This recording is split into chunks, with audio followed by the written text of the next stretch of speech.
बिस्मिल्लाहिर्रहमानिर्रहीम अस्सलाम वालेकुम। आज हम first year math chapter 3 exercise 3.1 question number 14 solve करेंगे, जिसमें कहा गया है शो दैट कि शो करें। और लेफ्ट साइड पर हमें दो मैट्रिसेस दी गई हैं जो कि मल्टीप्लिकेशन में है क्योंकि उनके दरम्यान में कोई साइन नहीं है, और इक्वल के राइट साइड पर हमें RI3 दिया गया है। इसके इक्वल हमने प्रूव करना है। सोल्यूशन में सबसे पहले हम दोनों मैट्रिसेस को एज इट इज लिख लेते हैं और उसके बाद हम मल्टीप्लाई कर लेते हैं। तो सबसे पहले मल्टीप्लाई करते वक्त हम फर्स्ट रो को मल्टीप्लाई करेंगे सेकंड मैट्रिक्स के फर्स्ट कॉलम से, और फिर सेकंड रो को इस तरह से फर्स्ट कॉलम से, फिर थर्ड रो को हम फर्स्ट कॉलम से मल्टीप्लाई करेंगे जी। r cos फाइव जब हमारा फर्स्ट से मल्टीप्लाई होगा तो cos फाइव आ जाएंगे दोनों, तो cos फाइव cos का स्क्वायर फाइव आ जाएगा और r साथ एज इट इज आ जाएगा। नेक्स्ट जब जीरो को हम जीरो से मल्टीप्लाई करेंगे तो वो जीरो आ जाएगा। इस तरह से माइनस साइन फाइव है जो, जब हम उसको माइनस के r साइन फाइव से मल्टीप्लाई करेंगे तो माइनस माइनस प्लस, और r भी ऐसे ही आ जाएगा और साइन स्क्वायर फाइव आ जाएगा। उसके बाद हम सेकंड रो को मल्टीप्लाई करेंगे कॉलम से, तो जीरो को जब हम cos फाइव से मल्टीप्लाई करेंगे तो जीरो हो जाएगा। जब r को हम जीरो से मल्टीप्लाई करेंगे तो वो भी जीरो हो जाएगा। इस तरह से जीरो को जब हम माइनस r साइन फाइव से मल्टीप्लाई करेंगे तो वो भी जीरो हो जाएगा। नेक्स्ट अब हम थर्ड रो को मल्टीप्लाई करते हैं। थर्ड रो में r साइन फाइव जीरो और cos फाइव है। जब हम r साइन फाइव को cos फाइव से मल्टीप्लाई करेंगे तो हमारे पास आ जाएगा r sine five cos five. उसके बाद जब हम जीरो को जीरो से मल्टीप्लाई करेंगे तो जीरो आ जाएगा। उसके बाद जब cos फाइव को हम मल्टीप्लाई करेंगे माइनस r साइन फाइव से तो minus r sine five cos five आ जाएगा। तो उम्मीद है ये फर्स्ट कॉलम जो हमने सॉल्व किया है ये आपको समझ आ चुका होगा। अब हम सेकंड कॉलम को मल्टीप्लाई कर लेते हैं। जब हम सेकंड कॉलम से मल्टीप्लाई करेंगे तो फर्स्ट रो को पहले मल्टीप्लाई करते हैं। जब r cos फाइव जीरो से मल्टीप्लाई होगा तो जीरो आ जाएगा। इस तरह से जब जीरो वन से मल्टीप्लाई होगा तो वो भी जीरो आ जाएगा। इस तरह से माइनस जो साइन फाइव है वो जब हमारा जीरो से मल्टीप्लाई होगा तो वो भी जीरो आ जाएगा। जब हम सेकंड रो को मल्टीप्लाई करेंगे तो जीरो इंटू जीरो जीरो आ जाएगा, r इंटू वन r आ जाएगा, और जीरो इंटू जीरो जीरो आ जाएगा। इसी तरह से नेक्स्ट थर्ड रो को मल्टीप्लाई करते हैं तो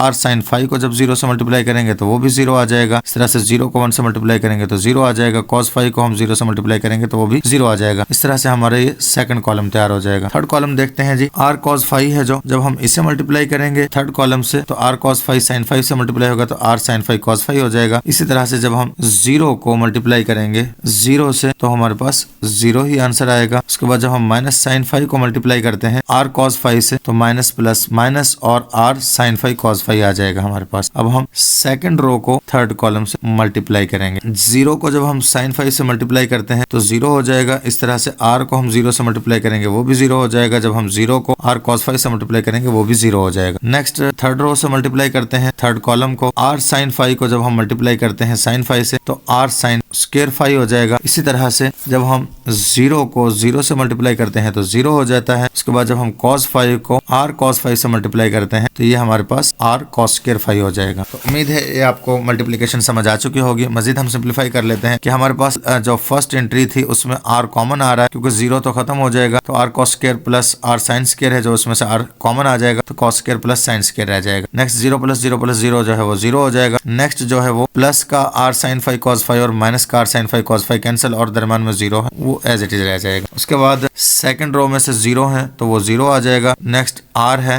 r प्लस जीरो तो वो r आ जाएगा। नेक्स्ट भी जीरो प्लस जीरो है तो वो भी जीरो आ जाएगा। जब थर्ड रो में आते हैं तो r sine five cos five plus का और माइनस का कैंसिल तो जीरो बचेगा, और नेक्स्ट जीरो प्लस जीरो है वो भी जीरो बचेगा। लास्ट में जो हमारे पास सेंटर में जीरो है वो खत्म हो जाएगा, तो r sine square plus r cos square है तो उसमें से r कॉमन आ जाएगा तो sine square plus cos square रह जाएगा। तो इस तरह से हमारा नेक्स्ट स्टेप आ चुका है। मजीद हम सिंप्लीफाई कर लेते हैं तो cos स्क्वायर साइन स्क्वायर जो है वो 1 के इक्वल होता है क्योंकि एंगल सेम है। cos स्क्वायर फाइव तो sine square five plus sine square five 1 हो जाएगा, और r एज इट इज, और बाकी जो है वो तमाम जीरो है तो r भी एज इट इज आ जाएगा। उसके साथ में 1 में मल्टीप्लाई में लिख सकते हैं। उसके बाद थर्ड में हमारे पास है sine square plus cos square five तो वो भी 1 हो जाएगा, तो इस तरह से वहां भी r इंटू 1 आ जाएगा। तो अब क्योंकि तमाम के तमाम जो है r के साथ मल्टीप्लाई में 1 आ रहे हैं तो हम r को अगर कॉमन लें तो हम r बाहर लिख सकते हैं। तो एंट्रीज हमारे पास बचती हैं 1 0 0 0 1 0 0 0 1, तो ये हमारे पास I3 मैट्रिक्स बनती है। तो हम इसको RI3 लिख सकते हैं। तो सबसे पहले हमने नेक्स्ट स्टेप में अभी ये बता दिया है कि हमने सबको 1 इसलिए पुट किया है क्योंकि sine square cos square sine square plus cos square five 1 होता है। उसके बाद हमने 1 से मल्टीप्लाई करते हुए r को सबको r लिख दिया है। अब हमने सबके साथ मल्टीप्लिकेशन में r बनाया है क्योंकि r जब कॉमन लेते हैं तो वो तमाम के साथ होना चाहिए, और जहां पर r है वहां पर तो r मल्टीप्लाई बाय 1 हो गया, जहां जीरो है वहां जीरो मल्टीप्लाई बाय r हो गया क्योंकि जीरो के साथ कोई भी नंबर मल्टीप्लाई हो जीरो हो जाता है। इस तरह से वो तमाम के साथ मल्टीप्लाई में आर आ चुका है, तमाम एंट्रीज के साथ, तो वो आर बाहर कॉमन आ गया है। तो हमारे पास बचा है 1 0 0 0